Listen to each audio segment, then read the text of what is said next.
नया मेहमान जब आए, तोहफा स्वास्थ्य का ही पाए। शिशु स्वस्थ सालों साल, जब हो देखभाल। ये ऑडियो बुक आपके नए मेहमान के आने से पूर्व आपको क्या तैयारियां करनी है, इसके बारे में बताती है, जिसे पॉडकास्टर कोटा आरजे पवन द्वारा तैयार किया गया है। तो आइए सुनते हैं आपके मेहमान की क्या आपको करनी है तैयारी। जी हाँ, नए मेहमान के साथ खुशियां मनाएं, जिम्मेदारी अपनी पूरी निभाए। बच्चे का जन्म पूरे परिवार के लिए खुशी का मौका होता है।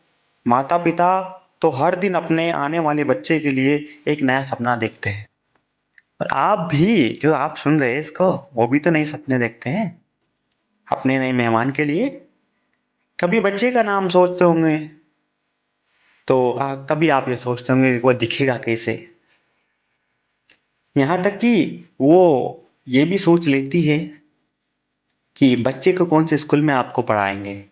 और आपकी लड़ाइयाँ भी 2-3 बार हो चुकी हैं। उसे बड़ा होने पर क्या बनाएंगे। वो कहती है कि डॉक्टर, मैं कहता हूँ इंजीनियर, कभी मैं कहता हूँ वैज्ञानिक बन जाए, साइंटिस्ट बन जाए तो अच्छा है। तो कभी वो कहती है कुछ और, आर्टिस्ट बन जाए। पर सपने सिर्फ देखने से पूरे नहीं होते। इसके लिए पूरे परिवार को मिलकर अपनी अपनी जिम्मेदारियां निभानी पड़ती है। एक बच्चे के प्रति सबसे बड़ी जिम्मेदारी होती है जन्म के पहले ही दिन से उसका खास ख्याल रखना, ताकि वो हमेशा स्वस्थ रहे। कुछ खास बातों का ध्यान रखकर आप अपने बच्चे को ना सिर्फ एक अच्छा लालन पालन, बल्कि एक सेहतमंद भविष्य भी दे सकते हैं। एक बच्चा अपने माता पिता के सपनों को तभी पूरा कर सकता है जब वो स्वस्थ रहे। और स्वास्थ्य की नींव पड़ती है जन्म के पहले ही दिन से। तो पहले ही दिन आपको क्या करना है? जी हाँ, हम बताने वाले हैं। सबसे पहले आपको करवाना है गर्भावस्था का पंजीकरण, यानी कि रजिस्ट्रेशन ऑफ डिलीवरी। गर्भावस्था का पता चलते ही फौरन आपको जाना है आंगनबाड़ी केंद्र या फिर आशा के पास और पंजीकरण कराना है। पंजीकरण कराते ही गर्भवती माता को आशा दीदी या अस्पताल से एमसीपी कार्ड, यानी कि मातृ व बाल सुरक्षा कार्ड मिलेगा। पंजीकरण होते ही कार्ड में लिखी गर्भावस्था से संबंधित सारी मुफ्त स्वास्थ्य सुविधाओं का लाभ मिलना शुरू हो जाएगा। गर्भावस्था के पूरे 9 महीने सिर्फ गर्भवती महिला को ही नहीं, बल्कि परिवार के हर सदस्य को यही चिंता रहती है कि ठीक से हो जाए, ठीक से हो जाए। ऐसा देखा गया है कि हर 10 में से 2 डिलीवरी में समस्या आती ही है, कभी माँ को तो कभी बच्चे को। डॉक्टरों का भी कहना है कि नवजात शिशु की सही देखभाल ना होने से ज़्यादातर बच्चे जन्म के पहले दिन, पहले हफ्ते या फिर पहले महीने में ही दम तोड़ देते हैं। अगर डिलीवरी अस्पताल में हो तो यह खतरा बहुत कम हो जाता है। जिस प्रकार खाना पकाने की सही जगह रसोई है, ठीक उसी तरह डिलीवरी के लिए सही जगह अस्पताल है, और केवल अस्पताल। यहाँ सुरक्षित डिलीवरी के साथ साथ माता और नवजात शिशु की देखभाल की सुविधा मौजूद होती है। सही खान पान, दवाइयाँ, इलाज का भी पूरा ख्याल रखा जाता है। किसी प्रकार की इमरजेंसी भी आई तो इलाज, दवा और खून की अगर आवश्यकता पड़े तो इन सब की सहूलियत अस्पताल में आसानी से आपको देखने को मिल जाती है। और ये आज से नहीं, बहुत सालों से हो रहा है। अब अधिकांश अस्पतालों में बीमार नवजात शिशुओं की देखभाल के लिए विशेष सुविधाएं भी है। खास तौर पर बच्चों के इलाज के लिए ट्रेन डॉक्टर्स, आधुनिक उपकरण, दवाइयाँ और सभी जरूरी सुविधाएं उपलब्ध है। अस्पताल में डिलीवरी कराने का एक और फायदा यह भी है कि जन्म के बाद तुरंत लगने वाले टीके बच्चे को उसी वक्त भी लगा दिए जाते हैं। समझदार माता पिता डिलीवरी के लिए अस्पताल ही जाते हैं। और मुझे तो बताइए, आप दोनों समझदार माता पिता हैं और पढ़े लिखे भी होंगे। तो आपको करनी है डिलीवरी की तैयारी, पूरे परिवार की है जिम्मेदारी। जी हाँ, आपको ये ध्यान रखना है, घर में बच्चे के जन्म का मौका किसी त्योहार से कम नहीं होता, और जब मौका खास हो तो तैयारी भी खास ही होनी चाहिए। खास तौर पर ख्याल रखें 4 जरूरी बातें। जी हाँ, 4, बस 4। पहला, ध्यान रखें होने वाले बच्चे के पिता पहले से सुनिश्चित कर ले कि डिलीवरी कौन से अस्पताल में कराएंगे। दूसरी बात की बात करें तो डॉक्टर, अस्पताल, आशा दीदी के और एम्बुलेंस, इन सभी के नंबर घर वाले अपने पास रखें या कहीं नोट कर ले। तीसरी बात, बच्चे को सिर से पांव तक ढक कर रखने के लिए साफ और सूखी, जी हाँ, सूती कपड़ा सूखा होना चाहिए, उसका इंतजाम रखें। चौथी बात, कुछ पैसों का इंतजाम रखें ताकि आप हर हालत से निपटने के लिए तैयार रहें। तो 4 बातें फिर से दोहरा रहा हूं, जल्दी से सुन लीजिए। होने वाले बच्चे के पिता पहले से सुनिश्चित कर ले कि डिलीवरी कौन से अस्पताल में कराएंगे। दूसरी बात, डॉक्टर या अस्पताल, आशा दीदी तथा एम्बुलेंस के नंबर संभाल कर रखेंगे। तीसरा, बच्चे को सिर से पांव तक ढकने के लिए जो कपड़ा यूज होगा वो सूती होना चाहिए, सूखा होना चाहिए, यह आपको ध्यान रखना है। चौथी बात, कुछ पैसों का इंतजाम रखें जिससे इमरजेंसी में कुछ भी दिक्कत होने से पैसे से सहायता की जा सके। अब बात करते हैं कि सभी तैयारियां रखेंगे तो खुशियां भी तैयार ही मिलेगी। पहले दिन का खास ख्याल आपको कैसे रखना है। बच्चे का पहला दिन हर माँ बाप के लिए खास होता है। पहली बार बच्चे को देखना, उसे छूना, गोद में उठाना, यह सब बहुत ही प्यारा एहसास होता है। बच्चे बहुत ही नाजुक होते हैं, शुरुआत के कुछ महीने तो उनका विशेष ख्याल रखना पड़ता है, क्योंकि जरा सी भी ऊंच नीच हुई तो बच्चे को परेशानी हो सकती है। 3 बातें ऐसी होती है जो आपको गांठ बांध लेनी है। गांठ बांध लेनी मतलब गांठ बांध ही लेनी है, जो बच्चे की सेहत के लिए पहले दिन से करना जरूरी। तो पहली बात जो है वो ध्यान से सुनिए, कान खोल के सुनिए जनाब। जन्म से पहले घंटे में ही माँ बच्चे को अपना पहला पीला गाढ़ा दूध पिलाए, क्योंकि इसमें होता है कोलेस्ट्रॉल, जो बच्चे को बीमारियों से लड़ने की क्षमता देता है। अक्सर लोग पहले दूध को खराब या बासी समझकर निकाल कर फेंक देते थे, पर बच्चे के लिए यही दूध होता है पहला टीका। जी हाँ, और टीके तो बाहर से लगते ही रहेंगे, लेकिन पहला नेचुरल टीका होता है माँ का पहला गाढ़ा पीला दूध। दूसरी बात, बच्चे की नाल पर कुछ भी नहीं लगाना है। नाल को साफ, सूखा और खुला रखना है, वो तो कुछ दिनों में अपने आप ही सूख कर गिर जाएगी। आमतौर पर लोग जो क्या करते हैं, नाल पर हल्दी लगाते हैं, तेल लगाते हैं, पाउडर, क्रीम भी लगा देते हैं, पर डॉक्टरों का कहना है कि नाल पर कुछ भी लगाने से बच्चे को इन्फेक्शन हो सकता है। और एक बात, नाल से खून या मवाद आए, बदबू आए या सूजन हो तो फौरन डॉक्टर को दिखाना है। तीसरी बात, जन्म के समय कम वजन वाले शिशु पहले 7 दिनों तक उनको नहलाना नहीं है। सामान्य वजन वाले शिशुओं को 2 दिन के बाद नहला सकते हैं। शिशु को नहलाकर उसे गीला छोड़ना या खुला छोड़ना, इससे उसको ठंड लग सकती है और वह बीमार हो सकता है। अतः कम से कम 5 से 7 दिन तक शिशु को गर्म पानी के गीले कपड़े को निचोड़कर पोंछना चाहिए, और उसके बाद तत्काल सूखे कपड़े से भी पोंछ देना चाहिए। तो ये 3 बातें आपको मैं अब नहीं दोहराऊंगा, क्योंकि जिम्मेदारी आपकी है। दोबारा से सुन सकते हैं आप इसको। ये 3 बातें, जी हाँ, डिलीवरी के समय गर्भवती महिला के साथ मौजूद व्यक्ति इन 3 जरूर बातों का ख्याल रखेंगे। ये मुझे पता है, क्योंकि तैयारी आपकी तो खास है ना, क्योंकि बच्चा भी आपका खास है।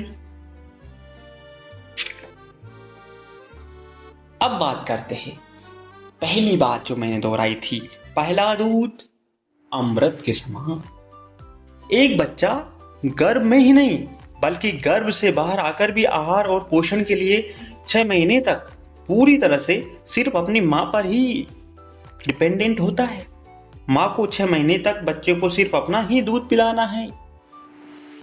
क्योंकि 6 महीने से पहले बच्चे की पाचन शक्ति पूरी तरह से विकसित नहीं होती है।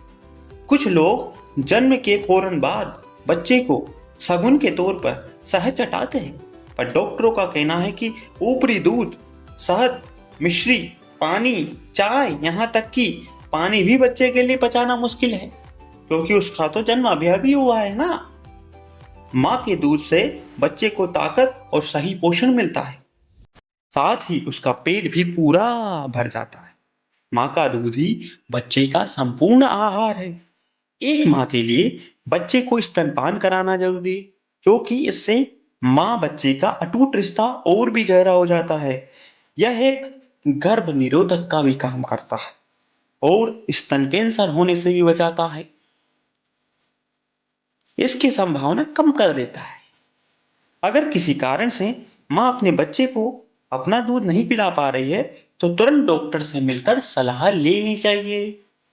याद रखिए, समझदार माँ वही कहलाए जो 6 महीने तक बच्चे को सिर्फ अपना दूध ही पिलाए। आगे बढ़ते हैं स्तनपान और उसकी खास बातों पर। एक माँ को अपने बच्चे को स्तनपान कराने का सही तरीका भी जानना जरूरी है। अधिकतर महिलाओं को शुरुआत में स्तनपान कराने में कुछ कठिनाइयां आती हैं, जैसे कि स्तनों से दूध न उतरना, स्तनों में दर्द होना, बच्चों का दूध ना पी पाना या फिर खींचने में दिक्कत है। इनमें से कई परेशानियों का कारण होता है स्तनपान कराने का सही तरीका ना मालूम होना।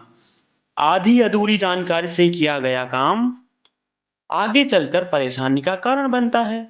इसलिए माँ स्तनपान कराने से पहले इन बातों का ख्याल रखेंगी। आप सुन रही है?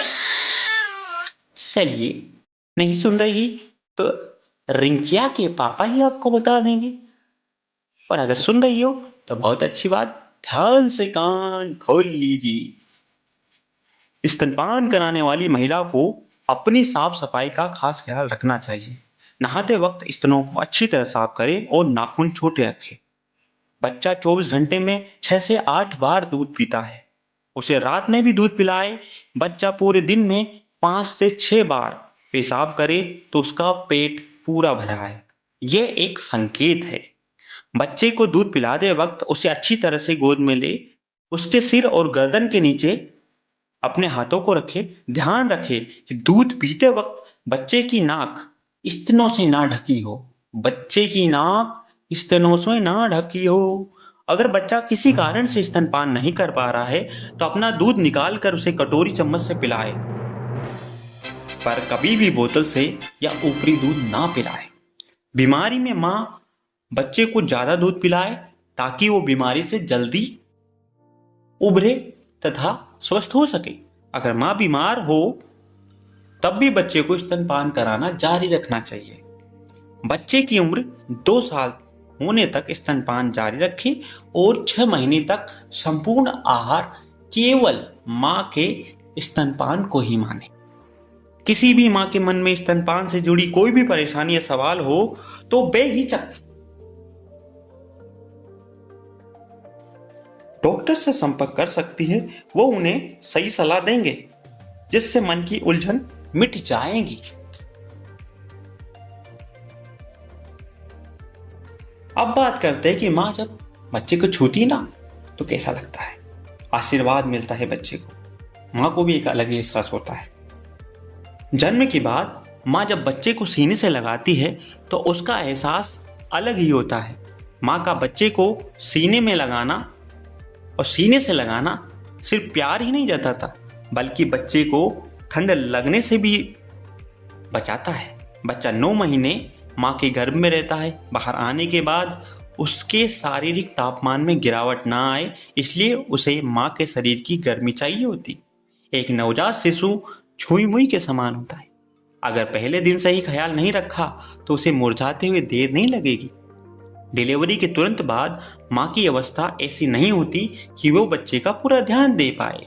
ऐसे में बच्चे के पिता या परिवार के अन्य सदस्यों की जिम्मेदारी है कि वो ध्यान रखे कि बच्चे को 24 घंटे तक नहलाना नहीं है, सिर्फ साफ और सूती कपड़े से हल्के से पोंछना है। बच्चे को सिर से पैर तक कपड़े में लपेट कर रखना है और माँ अपने सीने से लगाकर बच्चे को अपने शरीर की गर्माहट देंगी। माँ बच्चे को ऊपर से कंबल या चादर ओढ़ा सकती है, लेकिन गर्मी में ऐसा ज़्यादा देर से करने में आपको बचना चाहिए। इस प्रक्रिया को जब समय मिले तब कर सकते हैं। जब भी करें, इसमें कम से कम 1 घंटे का समय अवश्य लगाएं। याद रखें, माँ के छूने का एहसास बच्चे के लिए किसी आशीर्वाद से कम नहीं होता। ये बच्चे को सुरक्षा देने के साथ साथ बाहरी वातावरण में ढलने में भी मदद करता है। बात करें साफ सफाई की, क्या जरूरी है? जी हाँ, साफ सफाई तो हर जगह जरूर। तो आइए जाने यहाँ क्या इनका महत्व है सफाई का। नवजात शिशु को प्यार दुलार के साथ सुरक्षा भी चाहिए और सुरक्षा के लिए जरूरी है साफ सफाई, ताकि बीमारियों आपके पास ना आ सके। बीमारियों को कोई इन्विटेशन ही ना देगा तो आएगी कैसे? बच्चे की अच्छी सेहत के लिए साफ सफाई का ख्याल रखना पूरे परिवार की जिम्मेदारी है। नवजात शिशु बहुत ही नाजुक होते हैं, इसलिए उनके इन्फेक्शन का खतरा ज़्यादा बना रहता है। अधिकतर लोग साफ सफाई का मतलब झाड़ू पोछा समझते हैं, जो बिल्कुल सही नहीं है। पर जब बात नवजात शिशु की आती है और माँ की आती है तो ख्याल रखना है। कैसे रखेंगे आइए बता देते हैं आपको। नवजात शिशु और माँ के आसपास ज़्यादा भीड़ ना लगाएं और विशेष तौर पर साफ सफाई का पूरा ख्याल रखें। बच्चे को छूने से पहले साबुन से हाथ जरूर धोएं। बीमार लोगों को बच्चे के समीप ना आने दें। बच्चे के आसपास खांसे, छींके या फिर थूके नहीं, इससे बच्चा बीमार पड़ सकता है। बच्चे का शौच साफ करने के बाद साबुन से हाथ अवश्य धोना है। बीमारी किस रूप में आए ये पता नहीं होता, पर हाँ, सफाई पूरी रखकर आप अपने बच्चे को बीमार पड़ने से काफी हद तक बचा सकती हैं। और आप भी जनाब अपने बच्चे को बचा सकते हैं इन चीजों का ध्यान रखवा कर। खतरे के लक्षण को पहचानना आपको बहुत जरूरी है। नवजात बच्चा इतना नाजुक होता है कि माँ बाप का हमेशा दिल वहीं अटका रहता है, चिंता बनी रहती कि बच्चा कहीं बीमार ना पड़ जाए, उसे इन्फेक्शन ना हो जाए। जन्म के बाद कुछ दिनों तक विशेष ध्यान रखना होता है कि बच्चे पर कोई खतरा ना आ जाए। पर यह पता चलेगा कैसे? इसलिए जरूरी है कि माता पिता खतरों के लक्षणों को जाने और समय पर सही इलाज करवाएं। बच्चों में आमतौर पर होने वाले खतरों के लक्षण हैं, बच्चों का एक तरह से जो लक्षण है ना, वो आपको पहचानना पड़ेगा। तो मैं एक एक करके बताता जाता हूँ, आप उसे नोट करते जाइए या फिर ध्यान रखिए, या आपके ऊपर है। बच्चे का दूध ना पीना पहला संकेत है। बच्चे का सुस्त रहना दूसरा संकेत है। बच्चा अक्सर सोया ही रहता है। सोना तो जरूरी है, पर ज्यादा मात्रा में सोया रहता है। नींद से नहीं जागता है। सांस तेज या धीरे धीरे चल रही है, ये ध्यान रखना है। सोच में खून आना, उसकी पोटी में अगर खून आ रहा है, ब्लड आ रहा है, तो ध्यान रखना। दौरे पड़ना बच्चे का, ये तो बहुत बड़ा संकेत है, डॉक्टर को दिखाना है तुरंत इन चीजों में। बदन बहुत ठंडा या फिर बदन का बहुत ज्यादा गर्म होना, ये भी एक संकेत है। अब मैं आपको बता दूं, प्रियंका के पापा, आपको खास ख्याल रखने की जरूरत है। इनमें से कोई भी लक्षण आपको दिखता है तो बिना समय गवाए डॉक्टर से मिले। डिलीवरी बाद समय समय पर आशा दीदी आपके घर आएगी और जच्चे बच्चे की सेहत जांचेगी। अगर कोई समस्या दिखे तो आप उन्हें भी बता सकती है, वो भी आपको सही सलाह दे सकती है और आगे भी भिजवाएगी। बीमारियों से टीकाकरण आपको बचाएगा, इसलिए टीकाकरण में आप बिल्कुल ही कोताही ना बरतें। बच्चे का जन्म खुशियों के साथ ढेर सारी जिम्मेदारियों को लेकर आता है, पर कुछ जिम्मेदारियां ऐसी होती है जिन्हें आपको पूरा करना पड़ता है, यानी कि माता पिता को। तो अगर उसका सेहतमंद भविष्य आपको चाहिए तो टीकाकरण उन्हीं जिम्मेदारियों में से एक है और हर बच्चे का अधिकार भी है। टीकाकरण बच्चे को गंभीर बीमारी से सुरक्षा देता है। बच्चों को पूरी सुरक्षा तभी मिलेगी जब उसे समय पर सारे टीके लग जाएंगे। तो आप शुरू से लेकर अंत तक, यानी कि जन्म से 5 साल तक टीकाकरण समय अनुसार कराए। ये आपकी जिम्मेदारी बनती है। और बात करते हैं अब बच्चे के आगे की, जिंदगी को कैसे आपको संवारना है। जी हाँ, अधिकतर माता पिता यही समझते हैं कि बच्चे तो बीमार पड़ते ही रहते, पर यह नहीं जानते कि बचपन में बार बार होने वाली आम बीमारियां भी गंभीर हो सकती है। कभी कभी तो ये बच्चे के लिए जानलेवा हो जाती है, जैसे कि निमोनिया, जैसे कि डायरिया यानी कि दस्त। बच्चे की सेहत के लिए जरूरी है कि माँ बाप इनके लक्षणों को जाने और समय पर इलाज करवाए। डायरिया यानी कि दस्त 5 साल तक के बच्चों को होने वाली एक आम बीमारी है, पर गंभीर बीमारी भी हो जाती है कभी कभी। बार बार डायरिया होने से बच्चे के शारीरिक और मानसिक विकास की गति धीमी हो जाती है और बच्चा दिन ब दिन कमजोर, चिड़चिड़ा होता जाता है। डायरिया के लक्षण है कि दिन में 5 से 7 बार पतला पतला पैखाना बच्चे का जाना और साथ में उल्टी भी हो सकती। ये लक्षण दिखते ही बच्चे को फौरन डॉक्टर को दिखाएं। घरेलू इलाज या दवा से तबीयत बिगड़ सकती है। डायरिया की तरह ही निमोनिया भी बच्चों में होने वाली आम बीमारी है, पर यह गंभीर बन जाती है कभी कभी कुछ मामलों में। निमोनिया अगर बढ़कर गंभीर हो जाता है तो बच्चे की जान जाने में चंद मिनट ही लगते हैं। निमोनिया के लक्षण है बच्चे का दूध ना पीना, बच्चे का बहुत ज्यादा सोना, सांस लेने के साथ साथ तेज पसली चलना और बच्चे का अक्सर सोया हुआ सुस्त रहना। इन लक्षणों को दिखते ही फौरन से डॉक्टर को संपर्क करें ताकि वक्त रहते बच्चे की जान बचाई जा सके।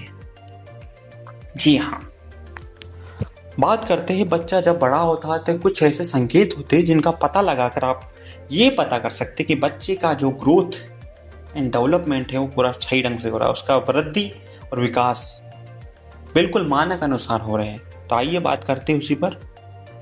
एक बच्चे को बढ़ता हुआ देखकर माता पिता बहुत खुश होते हैं और सही समय पर सही विकास होना हर माता पिता का सपना होता है।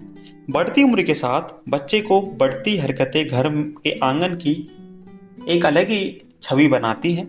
वैसे तो हर बच्चा अपने अपने हिसाब से बढ़ता है, कुछ जल्दी तो कुछ धीमे, पर माता पिता को हमेशा ही चिंता रहती है कि उनका बच्चा अपनी उम्र के अनुसार सही बढ़ रहा है नहीं बढ़ रहा। तो आइए जानते हैं आपको कैसे पता लगाए। 0 से 3 माह के बच्चे जवाब में मुस्कुराते हैं, आवाज निकालते हैं, रंग बिरंगी चीजों की तरफ अट्रैक्ट होते हैं। 3 माह के बच्चे अपना सिर उठा सकते हैं और चीजों को पकड़ने के लिए हाथ आगे बढ़ा सकते हैं। बात करें 3 से 6 माह के बच्चे सिर को सीधा करने लगते हैं और आवाज की ओर मुंह घुमाते हैं। 6 महीने का होते होते बच्चा अपना सिर उठा सकता है, बच्चे करवट भी बदल सकते हैं और चीजों को अपने हाथों में पकड़ भी सकते हैं। 6 से 9 महीने के बच्चे की बात करें तो बच्चे बिना सहारा लिए अच्छी तरह बैठ सकते हैं। 9 माह के होते होते वे घुटनों के बल भी चल सकते हैं और तरह तरह की आवाजें निकालते हैं। 1 साल का बच्चा होने पर अच्छी तरह से खड़े हो सकते हैं और सहारा लेकर चल भी सकते हैं। अपने हाथों को हिला सकते हैं और पापा और मामा कह सकते हैं। बच्चे के शारीरिक और मानसिक विकास में माता पिता की भूमिका अहम होती है। एक बच्चे के लिए माँ बाप से बेहतर शिक्षक और कोई नहीं हो सकता। अपने बच्चों को देखकर आपको मुस्कुराना चाहिए, उनकी आंखों में देखना चाहिए, उनसे बात करना चाहिए। बच्चे को देखने, सुनने, महसूस करने और चलने के अवसर उसको प्रदान करने चाहिए। बच्चों को सुरक्षित आवाज़ों वाली और रंग बिरंगी चीज़ों को खेलने देना चाहिए। माता पिता समय समय पर आशा दीदी जो है उनसे वृद्धि चार्ट में अपने बच्चे की लंबाई और वजन जरूर आंगनबाड़ी से दर्ज करवाए। इससे आपको अपने बच्चे के विकास की जानकारी मिलती रहेगी। एक समझदार पिता और एक जिम्मेदार पिता क्या कर सकता है? जी हाँ, वो कौन होता है?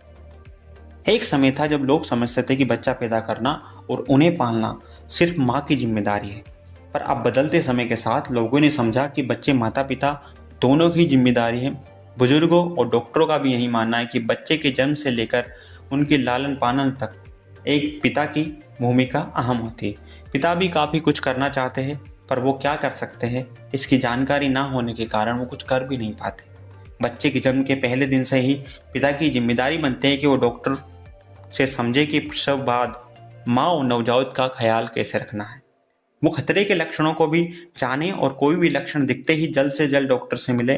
पैसे बचाना, समय पर गाड़ी का इंतजाम करना समझदार पिता की निशानी है। इसके अलावा पिता बच्चे की देखभाल में भी पूरा सहयोग करे ताकि माँ को आराम से कुछ समय अपने आराम और रिकवरी के लिए मिल सके। तो याद रखें, समझदार पिता वही कहलाए जो जिम्मेदारी अपनी पूरी निभाए। जी हाँ। अब आपको बताना चाहूँगा अस्पताल में डिलीवरी कराने के एक नहीं बहुत से फायदे हैं। अस्पताल में डिलीवरी की सारी सुविधाएं मुफ्त मिलती हैं और ट्रेंड स्टाफ द्वारा प्रसव, इलाज, दवाइयाँ, खून, ये सब व्यवस्थाएं निःशुल्क होती है। अस्पताल आने के और जाने के लिए तथा ज़रूरत पड़ने पर रेफर करने के लिए मुफ्त में एम्बुलेंस भी प्रदान की जाती है। इमरजेंसी में खून की ज़रूरत पड़ने पर भी तुरंत आपको उपलब्ध होगा। अस्पताल में डिलीवरी कराने पर नवजात शिशु और माँ की देखभाल के लिए आपको नियमानुसार राशि भी मिलती है। सभी जरूरी जांच व टेप एक साथ लैब पर टेस्ट मुफ्त हो सकते हैं। डिलीवरी में ऑपरेशन की ज़रूरत पड़े तो वो भी मुफ्त में किया जाएगा। डिलीवरी के बाद 48 घंटे तक अस्पताल में रहने और खाने की मुफ्त सुविधा उपलब्ध कराई जाती है। शिशु की देखभाल में क्या है ज़रूरी और क्या है अस्पताल के लाभ जानते हैं। 1 वर्ष तक की उम्र में के बच्चों के लिए इलाज की मुफ्त सुविधा मिलेगी, जिसमें सभी जरूरी जांच और लैब टेस्ट शामिल होंगे। अस्पताल आने जाने के लिए अथवा ज़रूरत पड़ने पर रेफर करने के लिए एम्बुलेंस मुफ्त प्रदान की जाएगी। बच्चे का टीकाकरण भी मुफ्त में किया जाएगा और ज़रूरत होने पर बच्चों को मुफ्त में आयरन की दवा भी मिलेगी। माता पिता के लिए उनके बच्चे से ज़्यादा मूल्यवान कुछ भी नहीं। इस ऑडियो बुक में बताई गई सारी बातें आपके बच्चे के बेहतर सेहत और भविष्य के लिए आप भी समझदार और जिम्मेदार माता पिता बने और वही करें जो सही है, क्योंकि शिशु स्वस्थ सालों साल जब हो सही देखभाल। जी हाँ,